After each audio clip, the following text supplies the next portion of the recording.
Aconteceu no trânsito, né? A Justiça de São Paulo negou a prisão temporária do condutor do Porsche que causou a morte de um motorista de aplicativo. Isso foi na zona leste da capital paulista. Ontem, Fernando Sastre Filho, que foi levado pela mãe do local do acidente, se apresentou à Polícia Civil. Ele foi indiciado por homicídio com um dolo eventual, quando se assume o risco de matar. O Thiago Muniz está por aqui para trazer mais detalhes sobre essa história. Quer dizer, ele foi retirado do local do acidente, entre aspas, pela mãe. A polícia deixou ele sair dali, a polícia militar. Esse rapaz sumiu, apareceu ontem e saiu pela porta da frente da delegacia, né, Thiago Muniz? Esse é o resumo perfeito do caso, Carla. É exatamente assim que aconteceu, que se desenrolaram os fatos a partir da madrugada do último domingo. Fernando Sastre Filho pôde deixar o 30º Distrito Policial de São Paulo, na região do Tatuapé, pela porta da frente após se apresentar com o advogado. Ele era o motorista do Porsche 911, um carro esportivo cujas versões podem chegar a mais de R$1 milhão de valor.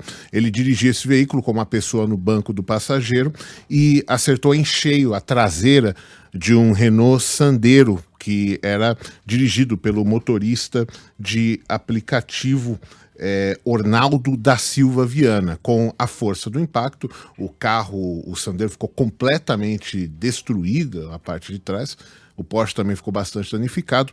O motorista Ornaldo chegou a ser socorrido no local, não resistiu aos ferimentos depois de ser levado ao Hospital Municipal do Tatuapé. E aí, o motorista teve todo o tempo para se preparar, para tomar pé dos fatos, porque no momento em que ele estava no local, ele pôde, com a presença da mãe dele por lá, ser levado.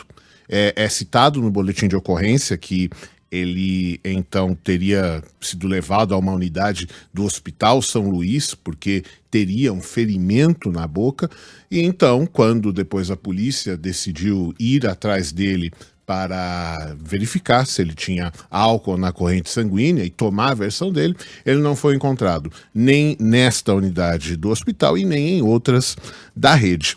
Ele apareceu ontem. Além da acusação de homicídio com dolo eventual e lesão corporal, porque ele feriu, entende-se que ele feriu também o passageiro do carro onde ele estava, ele também deve responder por fuga de local do acidente. O rapaz de 24 anos compareceu ao distrito policial acompanhado pelo advogado e ele foi ouvido, o suspeito aí, pelo delegado Nelson Vinícius Alves, liberado na sequência. O delegado disse que chegou a pedir a prisão temporária dele, mas a justiça negou. Ele se apresentou espontaneamente, confessou que realmente ocorreu o acidente, não confessou que havia ingerido bebida alcoólica. A vítima, era a última corrida dela, já estava até se deslocando para a casa dela, né?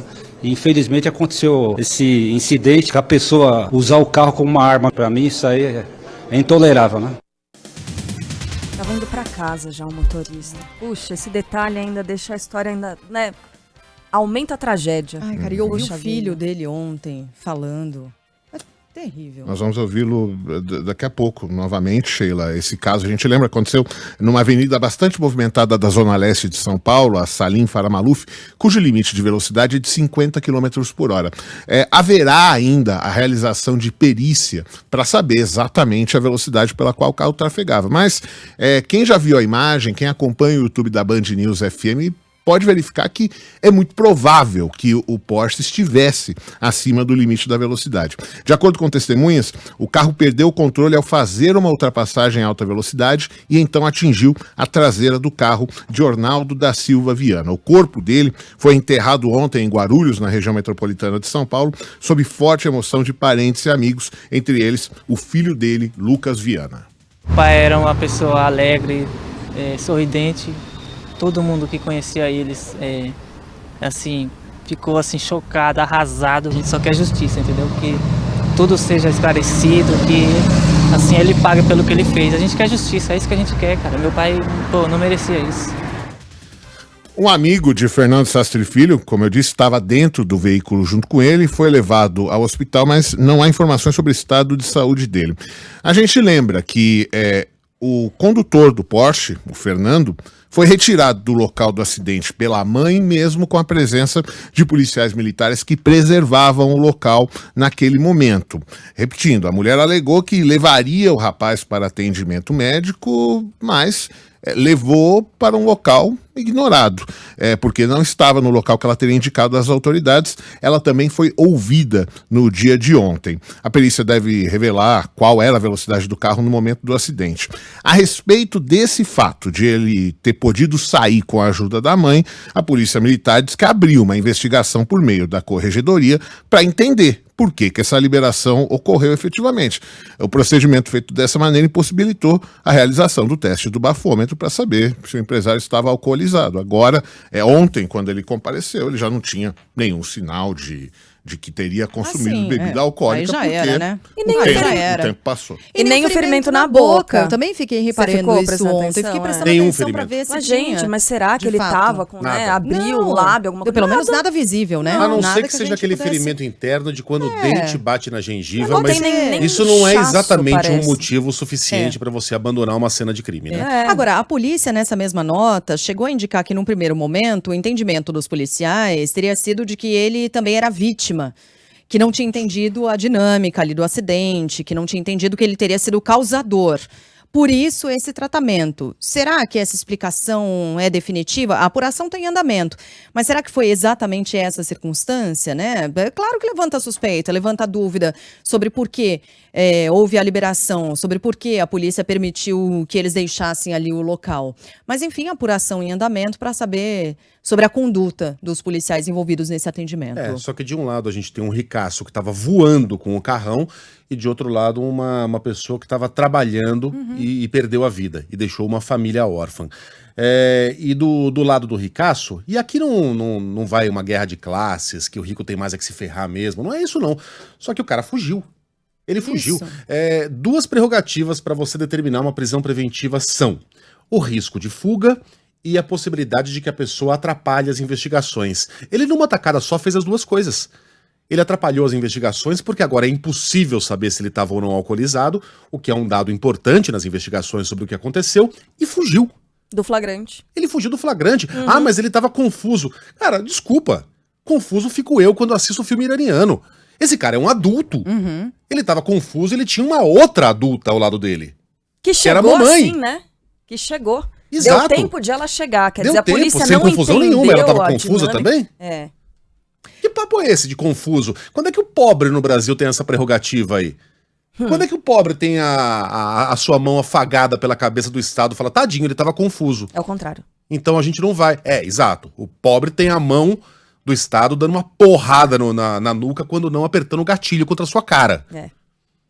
Né? Eu procurei aqui algum caso enfim, do oposto, né? Um pobre dirigindo a milhão, matando um rico para ver se ele teve... Mas eu não encontrei porque isso é tão raro. É tão difícil de acontecer. Até porque os carros dos ricos são muito seguros, né? Então, quando acontece um acidente, são eles que saem andando ilesos, no máximo com um machucadinho na parte de dentro da boca. Pobrezinho. Quer dizer, esse cara fez tudo errado, e ainda assim o Estado brasileiro falou, vai meu filho, vai responder em liberdade porque você estava confuso, pobrezinho. Diga lá, Thiago. É importante, eu vou citar literalmente um trecho da nota mandada pela defesa de Fernando Sastre, que ela traz um contexto que eu acho importante. Ela diz o seguinte: importante destacar que Fernando não fugiu do local do acidente, uma vez que já havia socorro sendo prestado às outras vítimas. Fernando, já devidamente qualificado pelos policiais militares de trânsito, tendo sido liberado pela Polícia Militar para que fosse encaminhado ao hospital. Contudo, por fundado receio de sofrer linchamento, já que naquele momento passou a sofrer o linchamento virtual, bem como por conta do choque causado pelo acidente e pela notícia do falecimento do outro veículo, foi necessário o seu resguardo. Então, falou-se nesse ferimento, mas a nota, nesse momento... Tá chamando os policiais de inúteis, né? Exato. Porque ele estaria teoricamente escoltado. E o medo dele era de ser linchado, ao lado de policiais que estavam preservando o local. Entregue uma medalha, Ok. Fernando. A nota chama a polícia Coisa de lamentável. dispensável nesse Desde caso. ontem, muitos ouvintes... Desculpa, viu, Thiago Muniz? Não, Parece que a gente está ironizando a não, reportagem mas do Thiago eu do citei, jeito nenhum. literalmente. Isso, aham. O Literalmente. Thiago tá dando notícia aqui. Claro. Não tá defendendo um ponto de vista ou outro. Não, é.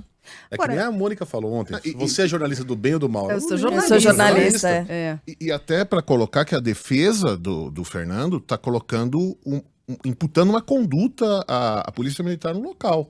Sim, Que então. coloca que eles o liberaram, constataram a condição dele e que ele sai do local não citando a questão de ferimento, mas para que ele se resguardasse dos acontecimentos. Verdade, isso não entra na nota mesmo, ferimento. Hein? É. Não Muitos dá ouvintes corte na questionando o posicionamento dessa mãe, se ela teria cometido algum crime. E gerou uma dúvida desde o início essa história, e vários ouvintes escrevendo para cá. A princípio, não, né, Tiago? Esse é o entendimento. Não, a princípio não. Ela não é, nesse momento, investigada, porque até isso precisa ser confirmado, mas ela poderia agir, nesse caso, pela defesa do filho. Então, ele pode cometer eventualmente um crime, mas ela não teria colaboração, nesse caso, não seria caracterizado um crime pela conduta dela. A Só menos as que outras condutas dele. condutas sejam descobertas, eu né? não Por entendi exemplo, isso. oferecer alguma coisa para que Eu não ele seja entendi a liberado parte do do local. linchamento virtual. Ele tava lá ao lado do carro e aí já perceberam, meu filho, você está sendo linchado no Twitter. É isso? Não. E aí é uma Foi o extrapolação. que eu Linchamento entendi virtual também. que motivou a fuga? Foi o que Meu eu Deus, o entendi. linchamento virtual já está acontecendo. Precisamos evitar o linchamento físico. Foi isso? Em questão de minutos, já perceberam que ele estava sendo linchado nas redes sociais? Eu vou me limitar ao que está colocado aqui. Ela cita Mas é isso que tá linchamento escrito, virtual, né? é isso que está escrito. É isso que está escrito. Não para em pé, né? Não para.